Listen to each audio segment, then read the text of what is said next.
Here are 5 things that I wish I had when I was first starting out as a student pilot and really as a pilot, and even going into my commercial pilot's license, that I wish I would have had much, much sooner. We got to talk about it.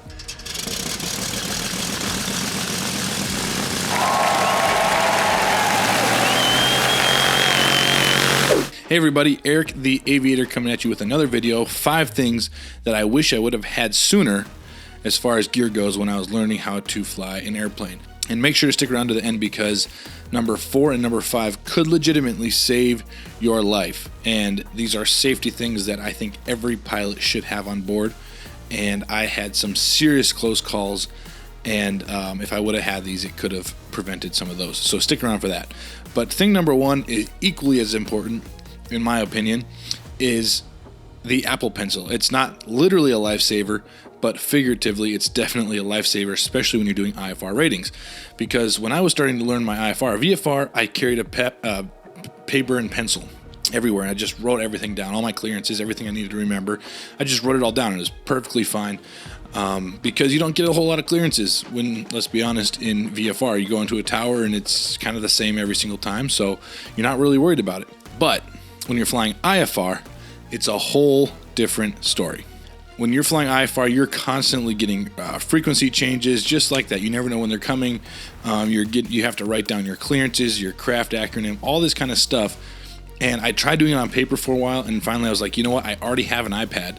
Why not use an Apple Pencil? And it's literally like writing on paper. I have a paper-thin iPad screen protector to pair with my Apple Pencil, so it literally feels like I'm writing on paper. I mean, you can't get any better than that. And by the way, all this stuff will be down in the description below. I'll put down there some paper thin screen protectors for your iPad, as well as an Apple Pencil, iPad mini, regular size, everything, so that you can do the same thing I did. But first, Apple Pencil. I think everyone should have it. It's great. Now, second is a iPad mount instead of a knee board.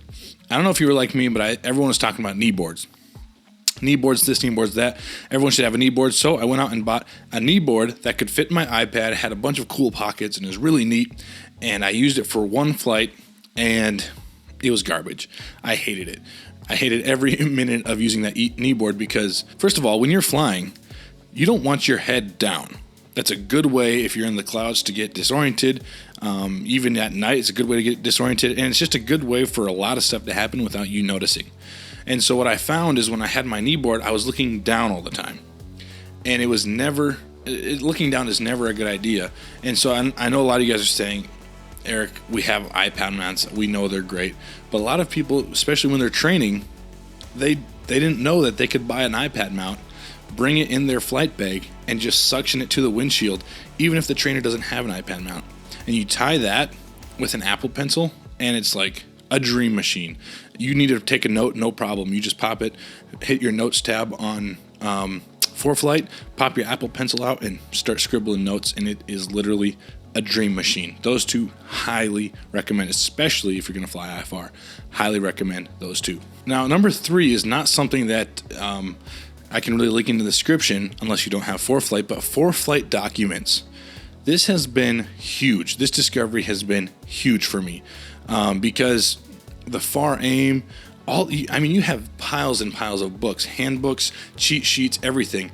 I put all that in ForeFlight documents. And so my ForeFlight documents is like my one-stop shop for studying, for bookmarking, for everything as far as anything goes. I mean, it's just spectacular. But the thing I love about ForeFlight documents is that you can put cheat sheets in there. So every cheat sheet I've come on, there's one called Pilot's Cafe, and I'll try to link that in the description.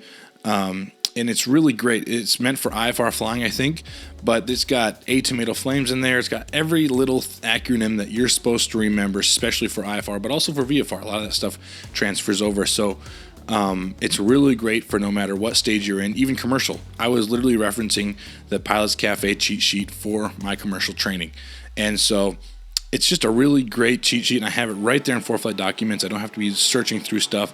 You can break things down in folders really nice. If you aren't using ForeFlight documents and you're studying for any kind of check ride, use ForeFlight documents. It'll change your life as far as studying. It's amazing. It's way better than trying to keep paper FAR aim and buying a new one every single year or 2 months or whenever they update it. It's great. number 4, as promised, this could actually save your life, and a lot of people don't think about it. At least I didn't when I first started flying. I've told a story before on this channel about how I took me and my friend out. We were flying VFR, and we were able to get through the layer of clouds without hitting any clouds. We were able to stay clear of the clouds, and I had just started flying. I didn't really know anything about it, so we went all the way up to 11,500 feet.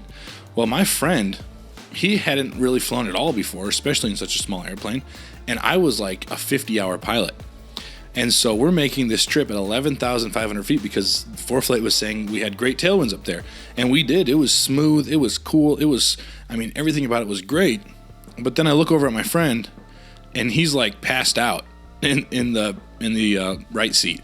Not actually passed out, I don't think, but maybe he was. Like he's like was out the entire trip until we started to descend, and then he finally started to wake up, and he said his head hurt. And looking back, I'm thinking, did he have hypoxia? Because my head was hurting too, and I thought it was the headset, but it was like a headache, and I'm thinking, were we both getting some hypoxia? And so that is why this little device could save your life, and that's an O2 sensor. I don't fly anywhere anymore without an O2 sensor. You get above 8,000 feet, and you should be checking your oxygen levels, because yes, you can survive pretty easily, but you have to be more intentional about breathing, especially if you haven't been up there very often. You take passengers up to 8, 10, 12,000 feet, they need to have an O2 sensor, because legally you can go up to 12,005 and even beyond that for short stints of half an hour or whatever, but they need to know, take deep breaths in, deep breaths out, not too quick, but not too, they have to breathe properly. I've actually looked at my oxygen levels up there at those higher altitudes. I was way low, I was feeling weird, and I started to breathe very intentionally, and I could watch my O2 levels go up in my bloodstream on that sensor. So everybody needs an oxygen sensor in their airplane. I'll link the one I have down in the description, or one similar to it. All right, now number 5, this one actually may have saved my life. You never know how things would have worked out, but in my video, A Close Call, I saw this guy coming at me, and he turned, and I thought we were just going to kind of go right by each other, but he turned right towards me.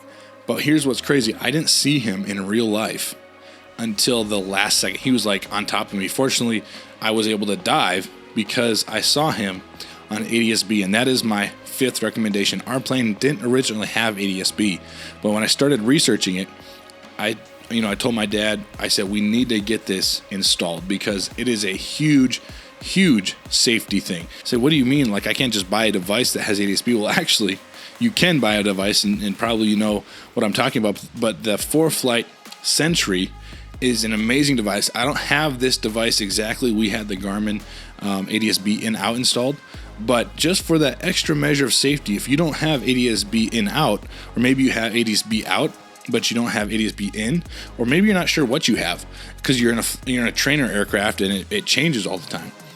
Buy one of these ForeFlight Sentries. They're battery powered, and they give you a ton of extra stuff too. It's not just ADS-B.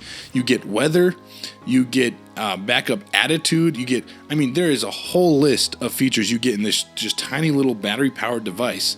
You just stick that in your flight bag. I knew one instructor, he never flew anywhere without his little Sentry because he was constantly flying in different aircraft, and he wanted to make sure he had some of the fundamentals with him at all times. So if an instrument wasn't performing to spec, he could use that backup attitude.